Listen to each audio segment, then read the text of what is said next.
right. Thank you for giving us your valued company through the broadcast. And also, you can get interactive on Twitter at KUTV_Kenya. And you can get me at _Emmanuel Kutosi. And right now, we are jumping into the discussion of the day. We're actually looking at the 2022 concluded elections. The 2022 general elections have brought to birth a new breed of leaders. Some long-time survivors in the political raffle, and generally an opportunity for the actualization of promised agendas by the incoming regime. The journey here has been a turbulent one in one way or another, and we take the moment to analyze closely the process it has been and the prospects thereof. And I'm not alone in this task. I'm joined by the keen researcher's eye of Killion Amollo in this political autopsy of the historic polls that are the 2022 general polls. Killion, welcome to our studio. And this time is just our moment to just we are surgeons looking into this story. I don't know how you've been. Sure, I've been fine. Yes. Yeah. I'm trying to be fine. You have to be fine. Yes. You have to be fine. You have to be fine. Yes. And Ali, you told me you're coming from Kisumu County, a county that was marked to be one that was expected to actually have a lot of issues. Sure. Even warning were coming from different embassies. Sure. How is Kisumu? Kisumu is very peaceful. Life is going on as usual. Yeah, there is nothing. You wouldn't even know that something has happened that is against the people of Kisumu. Yeah. That's very calm. People are going on with their daily routines. Yes. Yeah, and just looking at the follow-up that the various embassies were using is because of previous elections. Now, looking at the 2022 general elections, I'd like to have first your overview. How did you see the process? We had a moment to talk about it earlier between our programs concerning the election, but I want to know your overview right now because we're at a time where we're actually seeing a full stop coming to the whole process. Correct. Let me say that the process went through, it was challenged, and then a verdict came out. And so that verdict vindicated every doubt that was there previously. In as much as you may not agree with it, but that is now what as a country we have to follow, because that is it's like a clean bill of health for the IEBC from the Supreme Court. Yeah, the Supreme Court cleared IEBC, and because of that, we can't go back and say that they did this, they did that, they did this. Okay, we really can't go back here as you've put it out, but there were issues arising. Correct. Even when we were actually analyzing the election as it was going on, about 2 days after Kenyans had gone to the polls, we saw there was an issue concerning even the KIMS kit. Correct. There was an issue because there was also a dispute concerning the manual register, the digital register, a lot of things that were coming out. And there are matters that we have seen them actually even move forward, even into the petition that was leveled by the Azimio coalition. Correct. Now, looking at this whole interjection, the whole function and everything that played out. Yes. Now, we are looking at these issues that came about because they also raised some sort of concern among the people. Yes. What do you think concerning these matters that were noted during the exercise and how they can be bettered going forward? Okay. The matters, before I start with the matters that were mentioned, I just want to mention something about the way the judgment was delivered. That I would say leaves a lot to be desired. All the 7 judges were reading from the same script, and there was no dissenting voices. And the way the judgment was read is like the way, when we are 7 of us, and each one of us has sat separately, and we have made our own ruling, and then we come to compare. Trust me, on those 8 applications, there were about 8 applications, and 9 then actually. Yeah, there were 9, and each one of them was dismissed. I think we should have had at least one judge coming forward and saying that this one is not going to be dismissed. We should have had some 1 or 2 dissenting dissenting voices, because the whole thing, the way it is unearthing is that maybe the judges started with a brainstorming session before they went to their separate chambers to write their rulings, because when you are seeing with the same through the same script, it means that the starting point is the same.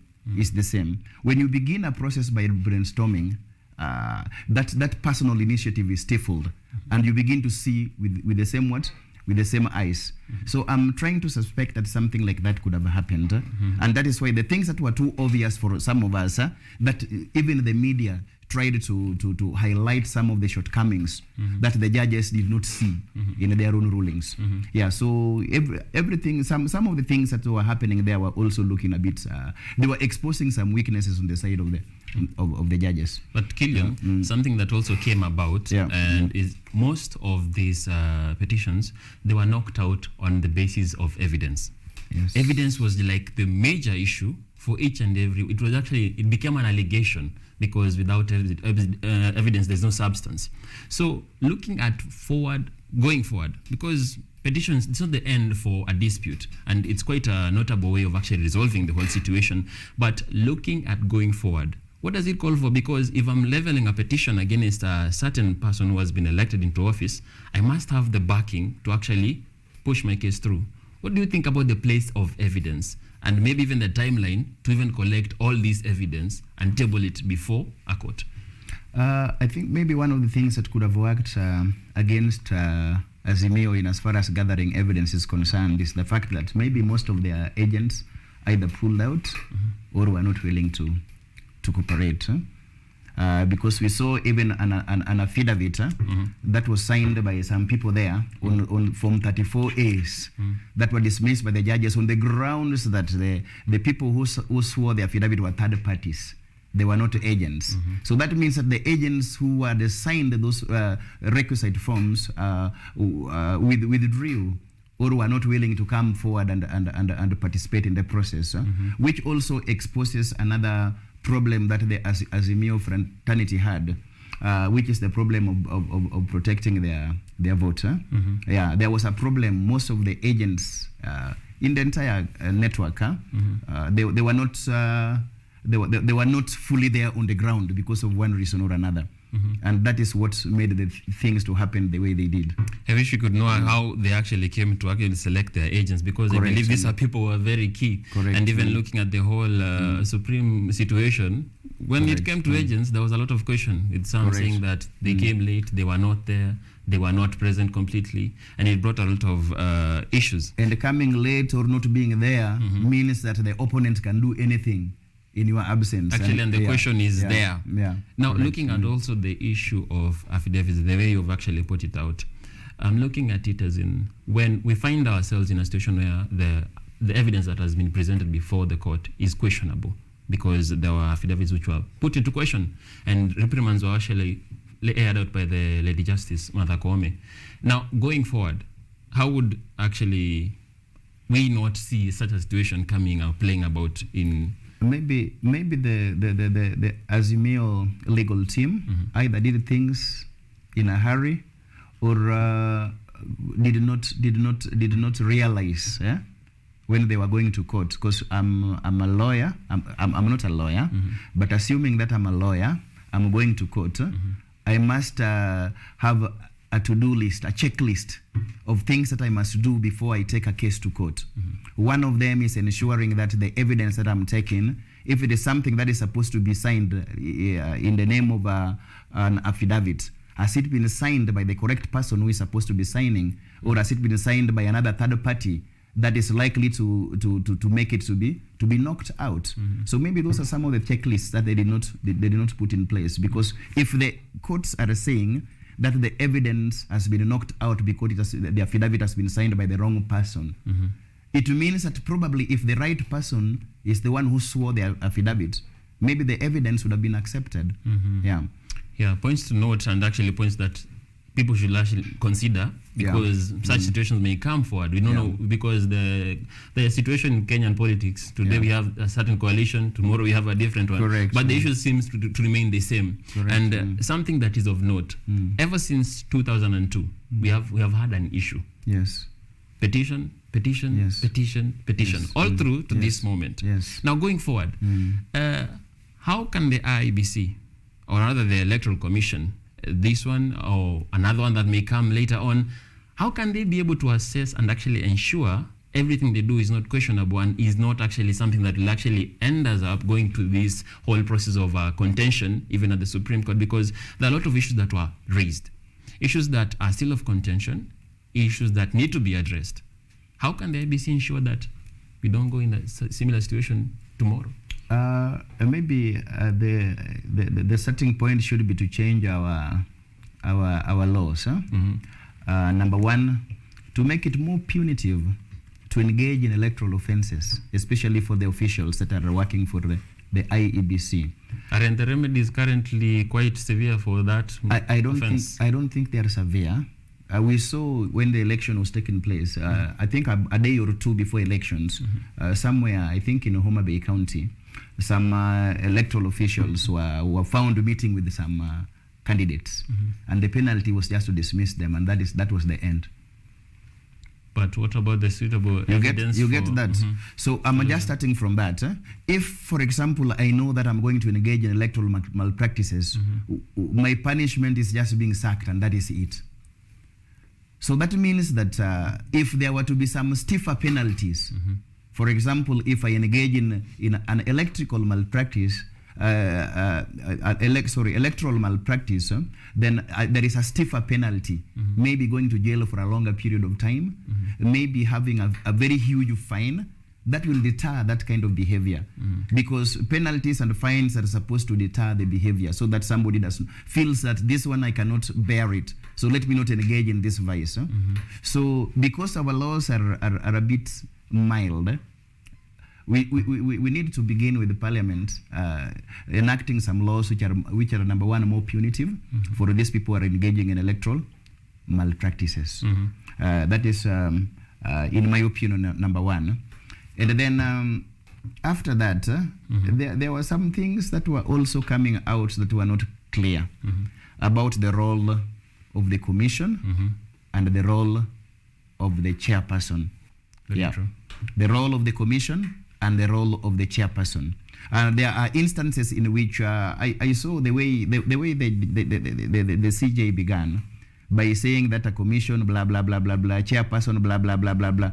Then eventually the ruling, sorry to say, eventually the ruling or the decision even negates the way the statement all along started. Because if we start by saying that this is supposed to be the role of the chairperson, right? This is supposed to be the role of the commissioners, right? At what point do we say that the commission is not acting as a what?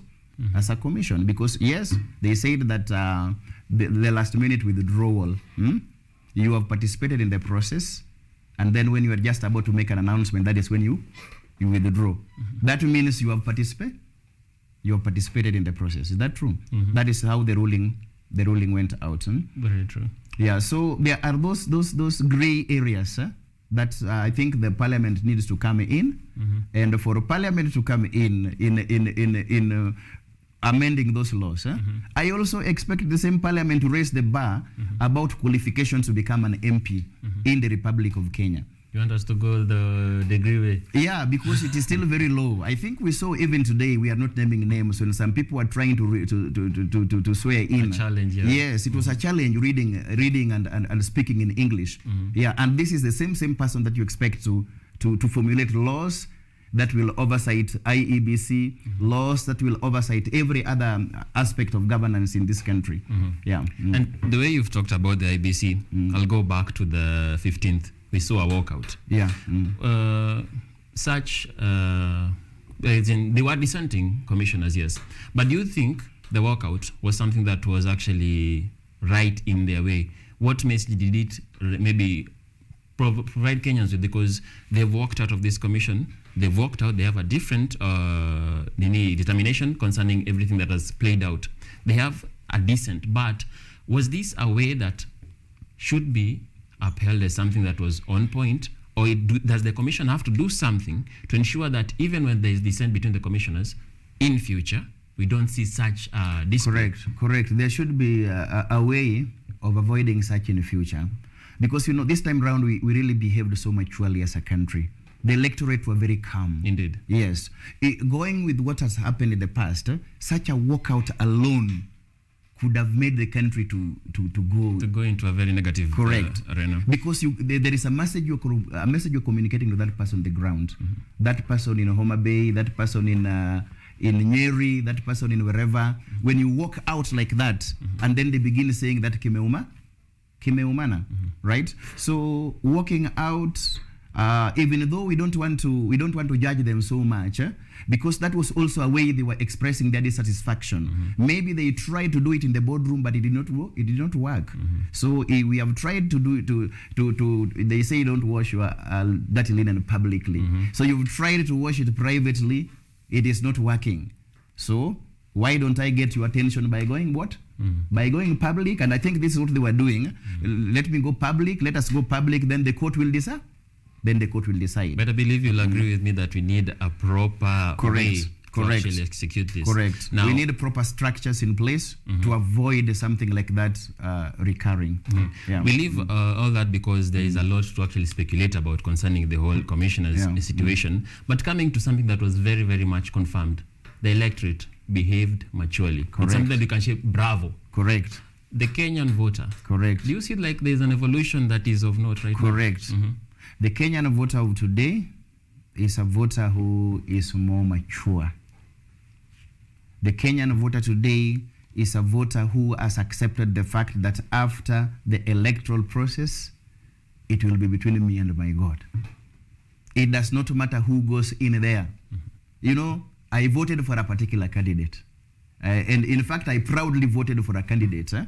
And if this candidate had gone there, for example, there were one or two things or several things that this candidate had for this country, according to his manifesto, right?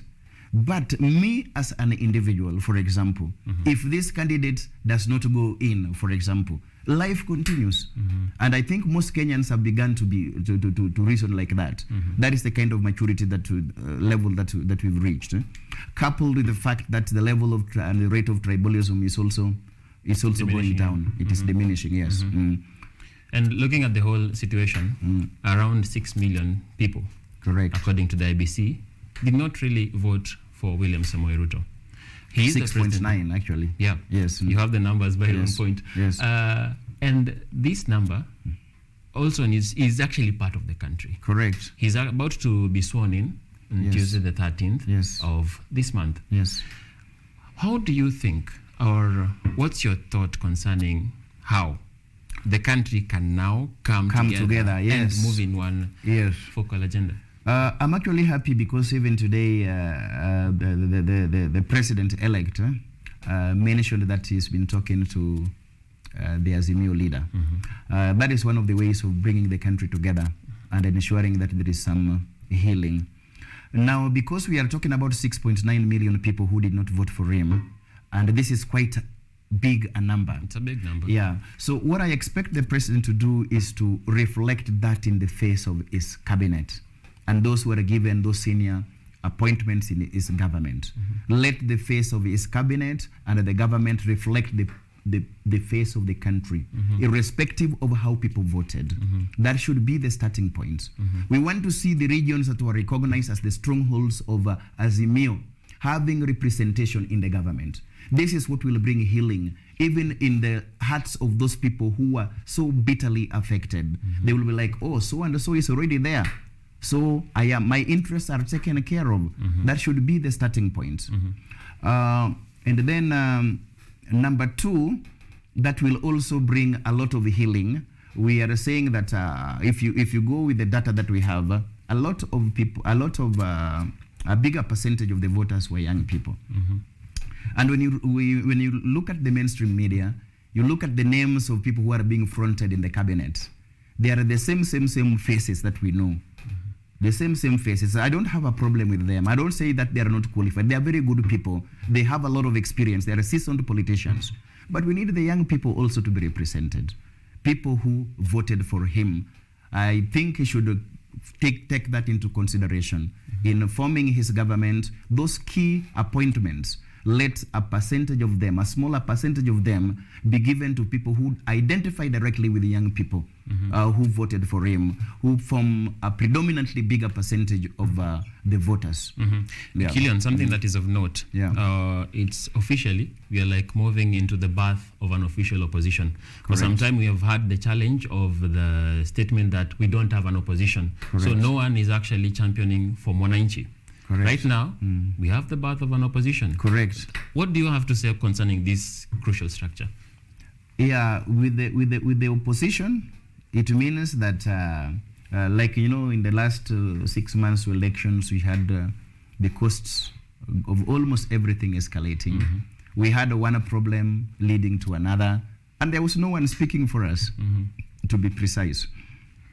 So if there is, in the event that there is an opposition, there are always checks and balances. If the government decides to deviate, there is always someone somewhere reminding the government that this is the way you should follow. You should follow. That is what has been lacking in the past. And I'm very happy that there is going to be an opposition. What maybe is not yet clearly defined as of now, I'm sure you've already begun seeing some political realignments. How many votes did Wetangula get today? Wetangula got around 46.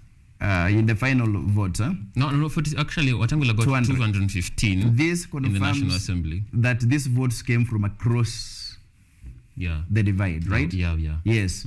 That means that there are some MPs on the Azimio side who are already trying to realign themselves. It may not have come on the surface, but they're already realigning themselves. And we are going to see a lot of this happening going forward. Now, concerning that realignment, in the National Assembly, it's not a matter of debate. The Kenya Kwanza Alliance has quite a force in this house. It's like something that is coming back and something that we may actually hear come about, the story about the tyranny of numbers. What do you think about this? Because agendas have to be floated. And somehow there seems to be some sort of disbalance. Do you think, like the way we have even seen the votes going about concerning selecting the Speaker of the National Assembly, do you see like a similar play out of an individual actually being able to consider looking not necessarily at the party agenda, but something that benefits the common Mwananchi in actually tabling all the agendas that need to be addressed in the National Assembly? I wish we could reach that level where our honorable MPs are going to take their various stands according to how whatever is being discussed will affect the citizens of this country. Unfortunately, for a long time, and I believe that is what the situation even as of now, we are talking about interests. We are talking about political interests. And even the realignments that you're talking about right now are for 2027. How are we going to survive between now and 2027? Each one of these people, they have their own personal vision. I am here today as an MP, but I am eyeing a particular post in 2027. How can I position myself on which side? Because the side that you are obviously will position you either towards getting it or not doing what? Not getting it. So those realignments, unfortunately, are based on the vested interests of our honorable MPs. But if it could happen in such a way that those realignments are going to work for the benefit of the common Mwananchi, because you know, if they are favoring me as a person, I can easily do something that will work against the interest of the what? Of the country. Because there is someone somewhere who is a political master. They say if you want to acquire power, you have to stay close to the source of what? Of power. To the source of power. And obviously this is some of the things that is bringing the realignments. To stay closer to the what? To the source of power, so that when it comes at that right time, when you want to now declare that this is what I want, you are already closer to the what? Closer to the source. And that means still we are talking about my own selfish what? Interests, not the interests of the country. Now, Killion, I only have like 2 minutes, unfortunately 2 minutes. But we are going to look at something concerning the Supreme Court. There are a lot of allegations that came out in the affidavits of Wafula Chebukati, Juliana Cherera, and all the other commissioners. Among the one that was quite a concerning one was the allegation by Wafula Chebukati concerning the NSAC committee and their actions concerning the elections. Now, this matters may be behind us because the court has already determined it, but they are plastered in the minds of Kenyans. Now, what message does this leave for Kenyans, and how can such a committee that is actually bestow the actually duty of safeguarding Kenyans through a transitional period like this one, tasked to actually ensure like clarity in the whole situation and everything that was actually placed out by these commissioners? How can it ensure that it's actually online and Kenyans can trust it as a commission that is actually very neutral concerning power? We are still talking about laws because the commission cannot transform itself without legislation, right? So we are still talking about laws that will have to be made to make the electoral, the Independent Electoral Boundaries Commission to be stronger, to be more independent and devoid of political interference. Because what we are talking about here, if it was true, then that was political what? Interference. So what is it that can be done to avoid this political interference? Drawing some lines that will make the institution to be stronger and to devoid of any interference from any quarters, so that if these people are supposed to be briefed, what are the terms of reference for briefing? Because at times this briefing thing is what makes the interference to do it, to take place. Because I can wear a jacket of briefing, and yet I'm coming to do what? To interfere. Yeah. So we still need the appropriate legislation that will provide a framework. How is this briefing going to do it? To be carried out. Where is it and what time? Because we heard of some meetings taking place at weird hours of the night. Indeed. Yeah. Thank you, Killion, actually, for your presence here. Thank you for making time to be with us. And they were sworn in today.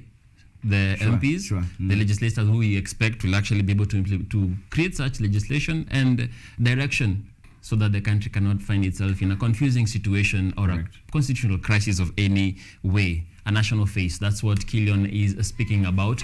And we now take a short break right here on KUTV Primetime News. Thank you for staying tuned through the whole discussion. We come back in a moment.